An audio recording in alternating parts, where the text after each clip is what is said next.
5.5 is solving multi-step equations and inequalities. So it's taking everything we've learned in chapter 5 and it's putting it all together. So I'm going to read through the warm-up, then I want you to pause and try to solve it. Marilyn and Jackie both run track. Marilyn runs a 50-meter race 3.5 seconds slower than Jackie. It takes Jackie less than 17 seconds to run 50 meters. Write an inequality that represents how fast Marilyn runs. Then graph it. So we know Marilyn is Jackie's speed minus 3.5 seconds. We know that it takes Jackie less than 17 seconds. So 17 is going to be greater than Jackie's speed. So we're going to do x minus 3.5 is less than 17. We're then going to solve this. We're going to add 3.5 to both sides.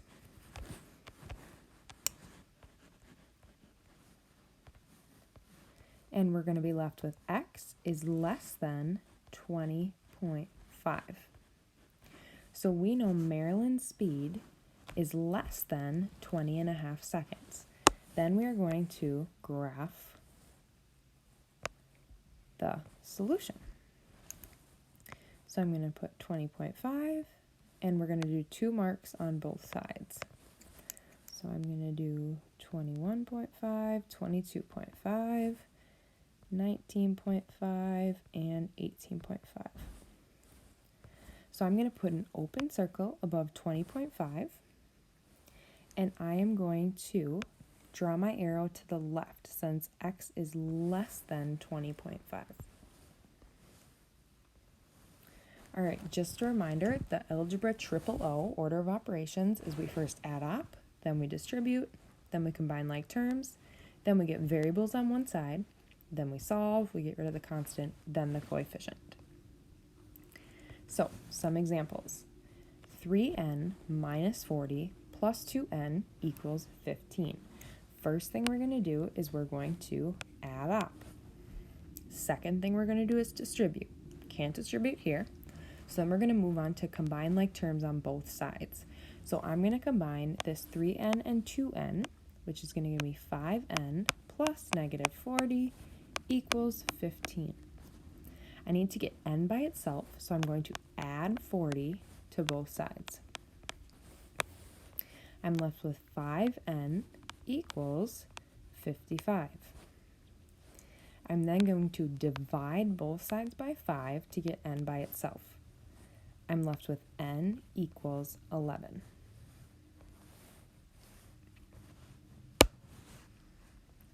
For my next example, I have 2 times s minus 1 equals 6. First thing I'm going to do is add up. Second thing I need to do is distribute. I'm going to distribute this 2. So I'm left with 2 times s plus 2 times negative 1 equals 6. That's 2s plus negative 2 equals 6. I need to solve for s. So I'm going to then get rid of that constant. It's a negative 2, so I'm going to add 2 to both sides. I'm left with 2s equals 8. Right now it's 2 times s, so to get rid of that, we're going to divide both sides by 2. And I'm left with s equals 4.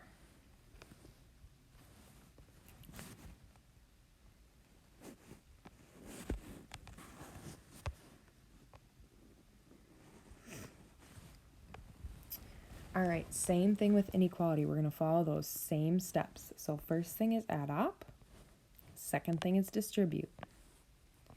So I get 2 times x plus 2 times negative 4 is greater than 11. I'm going to simplify this, so I get 2x plus negative 8 is greater than 11. I'm now going to solve as if it were an equal sign. I want to get that x by itself, so I'm going to add 8 to both sides. I'm left with 19 is less than 2x. I need to get 2 by itself, or x by itself, excuse me, so I'm going to divide both sides by 2, and I'm left with x is greater than 19 halves. If I change that to a mixed number, it's going to be x is greater than 9 and a half. And that's my answer.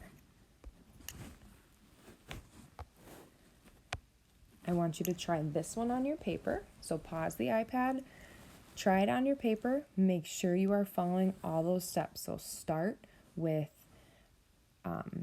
adding up, distributing, combining like terms, then get rid of that constant, then get rid of the coefficients.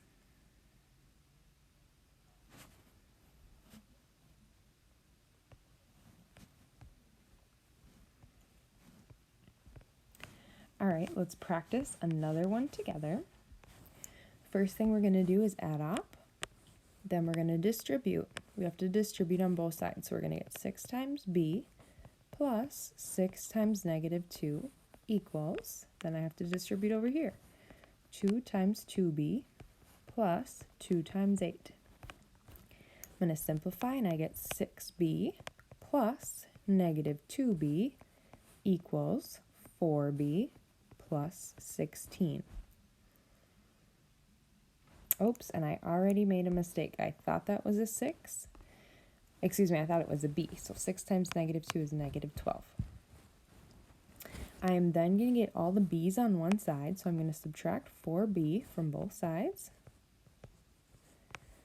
And I'm left with negative 12. So 2b plus negative 12 equals 16. I need to get that b by itself, so I'm going to add 12 to both sides. And I get 28 equals 2b. Still need to get that b by itself, so I'm going to get rid of the coefficient by dividing both sides by 2. And I'm left with b equals 14. And that's my answer.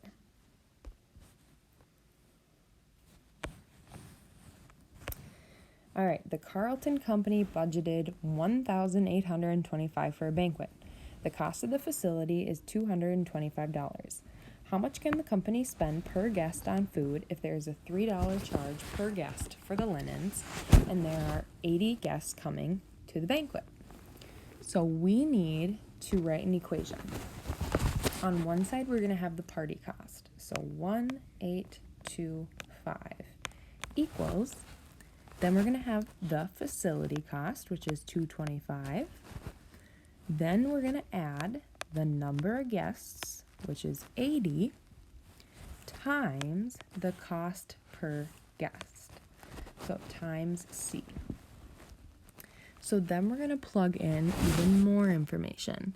So C is going to be the charge for food. So it's going to be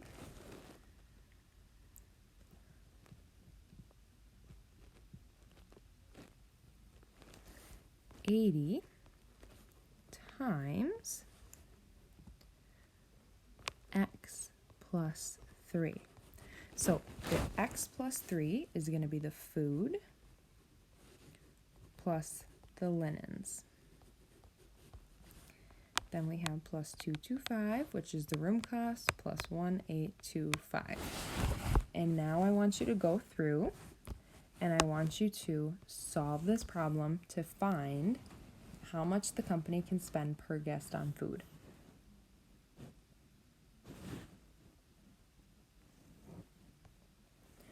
All right, null set and identities. So first thing you're going to do is you are going to solve these two problems. So let's start with the first one.